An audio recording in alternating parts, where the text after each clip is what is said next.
Assalamualaikum warahmatullahi wabarakatuh.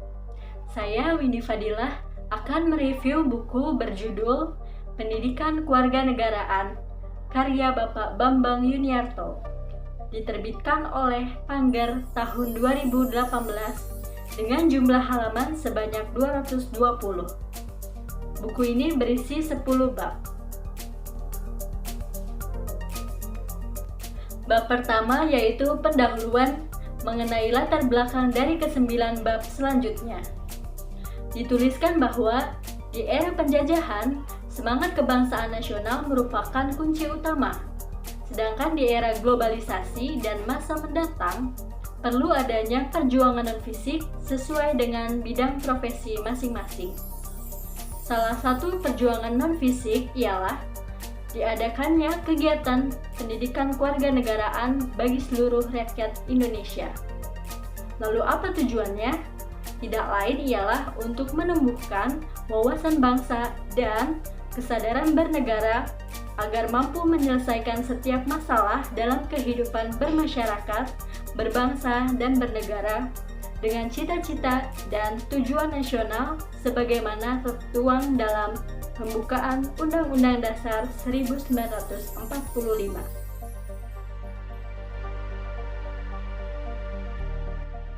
Bab 2 yaitu Filsafat Pancasila. Pada tanggal 1 Juni 1945, dalam sidang BPUPKI, Insinyur Soekarno mengusulkan agar ideologi Pancasila menjadi dasar negara NKRI. Sehingga pada tanggal tersebut diperingati sebagai hari lahirnya Pancasila. Pada hakikatnya, Pancasila merupakan adaptasi atau kristalisasi dari nilai-nilai budaya Indonesia yang majemuk. Nilai moral Pancasila harus diaktualisasikan dalam pembangunan nasional, yaitu sebagai berikut. Sila pertama, ketuhanan yang Maha Esa. Sila ini menegaskan bahwa bangsa Indonesia mengakui adanya Tuhan dengan menciptakan tatanan kehidupan yang religius. Pernyataan ini diperkuat dalam pembukaan alinea ketiga Undang-Undang Dasar 1945.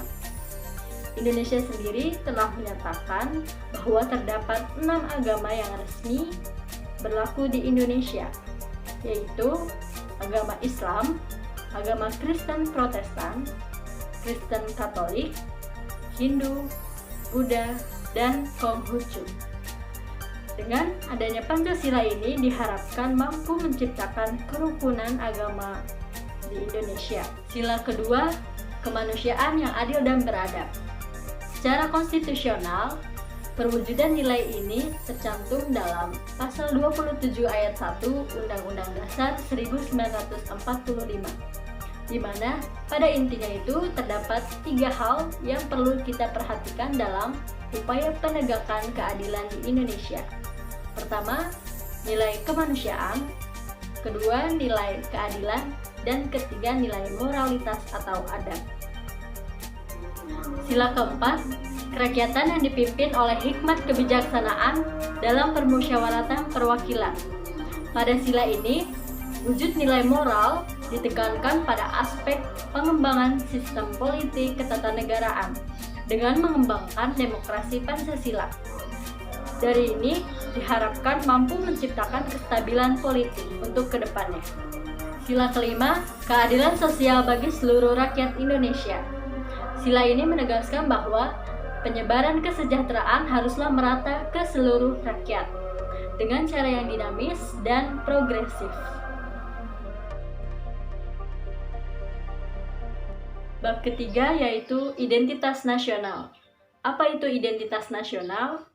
Secara bahasa, identitas berarti ciri, tanda, atau karakteristik yang dapat membedakannya dengan yang lain.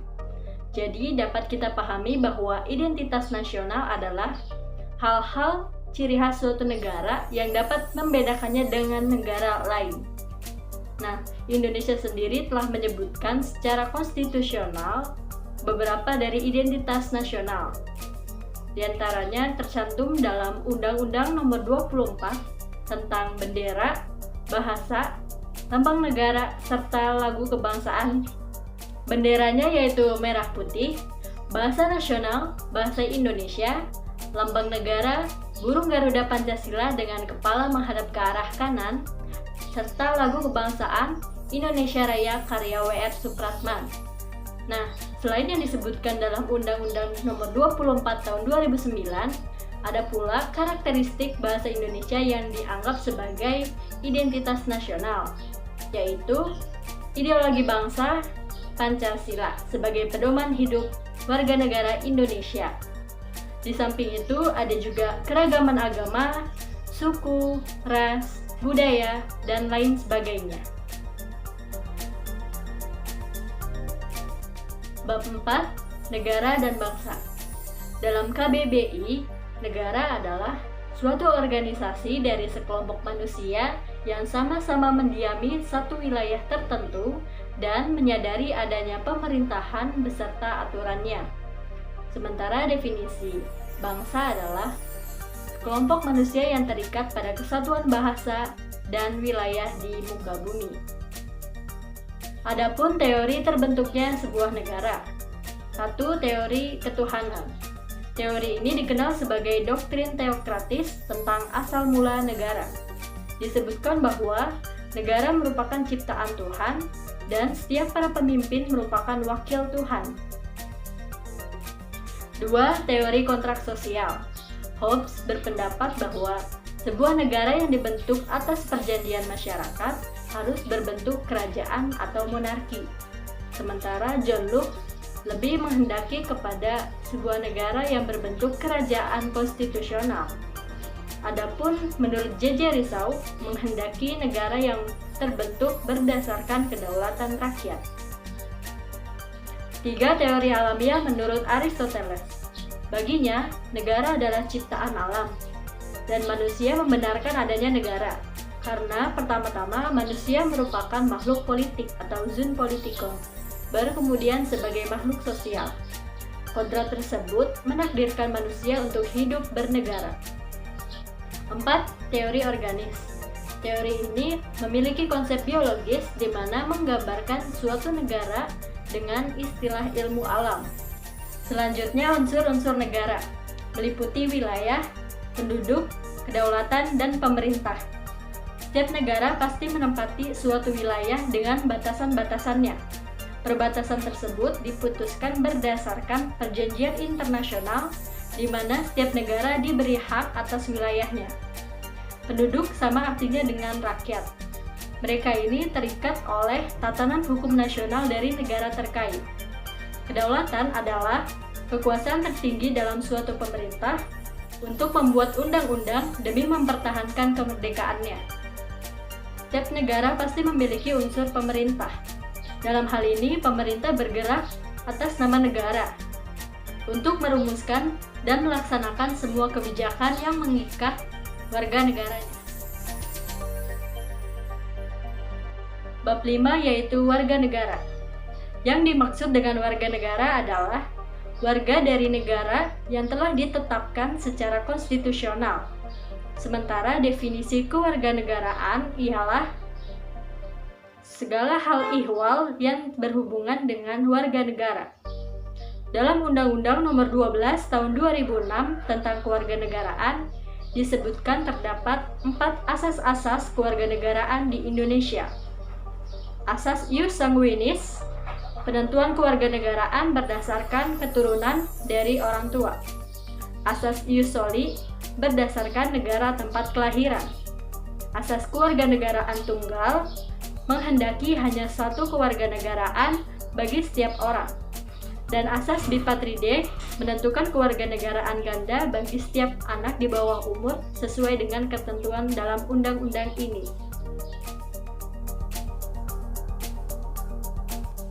Bab 6 tentang demokrasi. Demokrasi diartikan sebagai kedaulatan rakyat. Suatu negara dikatakan demokratis secara hakiki itu bukan hanya memiliki prinsip demokrasi dan lembaga pelaksanaan, tetapi juga sejauh mana implementasi nilai-nilai demokrasi negara tersebut yang dilakukan oleh lembaga terkait dalam menyuarakan aspirasi rakyatnya. Bab 7 Konstitusi. Secara sederhana, konstitusi diartikan sebagai segala sesuatu yang telah ditetapkan. Adapun nilai konstitusi mencakup nilai normatif akan diperoleh jika segenap rakyat konsekuen dan taat terhadap konstitusi yang ada di negaranya. Lalu nilai nominal akan didapat jika pada kenyataannya sampai di mana batas-batas konstitusi tersebut. Kemudian nilai semantik akan didapat jika konstitusi tersebut tetap berlaku secara hukum, namun pada kenyataannya itu hanya sekedar memberi bentuk dari yang sudah ada. Konstitusi Indonesia yaitu Undang-Undang Dasar 1945 atau biasa disebut dengan Hukum Dasar Tertulis, terdiri atas batang tubuh dan penjelasannya. Bab 8 tentang hak asasi manusia. HAM adalah seperangkat hak yang melekat pada setiap manusia, merupakan anugerah Tuhan yang wajib dilindungi, dijunjung tinggi, dan dihormati oleh negara, hukum, pemerintah, dan setiap orang demi menjaga harkat dan martabat manusia. Sementara pelanggaran HAM berarti upaya membatasi, mencegah, maupun mencabut HAM seseorang atau kelompok yang telah dijamin oleh undang-undang. Adapun pengadilan HAM dibedakan menjadi dua. Pertama, kejahatan genosida. Dilakukan dengan maksud menghancurkan seluruh ataupun sebagian dari kelompok bangsa, ras, suku, maupun agama. Kedua, kejahatan yang ditujukan secara langsung kepada manusia yang dinamakan dengan kejahatan kemanusiaan, baik itu berupa pembunuhan, ancaman, penganiayaan, pemerkosaan, dan lain sebagainya. Bab 9 Geopolitik Indonesia. NKRI terletak di antara dua benua dan dua samudra. Hal ini berdampak pada semakin luasnya hubungan internasional dengan negara lain.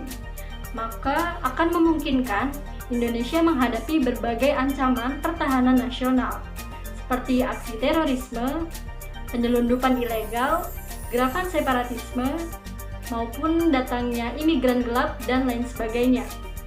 Untuk menepis segala ancaman tersebut, oleh karena itu, pemerintah harus memaksimalkan segala kebijakan pertahanan nasional demi terjaminnya kesejahteraan dan keamanan bangsa. Nah, geopolitik ini juga berkaitan erat dengan batas wilayah. Mencakup laut teritorial, di Indonesia itu tidak lebih dari 12 mil laut dari garis pangkal. Di samping laut teritorial ada juga ZEE, yaitu zona ekonomi eksklusif yang tidak lebih dari 200 mil laut dari garis pangkal juga. Dan juga ada zona tambahan di mana lebih dari 24 mil dari garis pangkal. Terakhir, bab 10, Geostrategis Indonesia. Bahasan pada bab ini kurang lebih sama dengan bab 9 tentang geopolitik Indonesia. Jadi, jika dilihat dari bentuk geografisnya, Indonesia merupakan satu kesatuan laut dengan pulau-pulau di dalamnya. Kurang lebih ada 17.000 pulau. Hal ini menjadikan Indonesia sebagai negara kepulauan terbesar pertama di dunia. Di samping itu, Indonesia juga terletak di tengah-tengah posisi silang perdagangan dunia. Hal ini membawa dampak positif dan negatif. Saya ambil contoh pada sektor sumber daya alam. Sisi positifnya, melalui posisi silang itu, kegiatan ekspor Indonesia semakin dimudahkan, sehingga akan berdampak baik pada pendapatan nasional. Sementara sisi negatifnya, sebagaimana yang sering kita dengar bahwa banyak kasus penangkapan ikan ilegal di perairan Indonesia. Baik, itulah materi yang dapat saya sampaikan.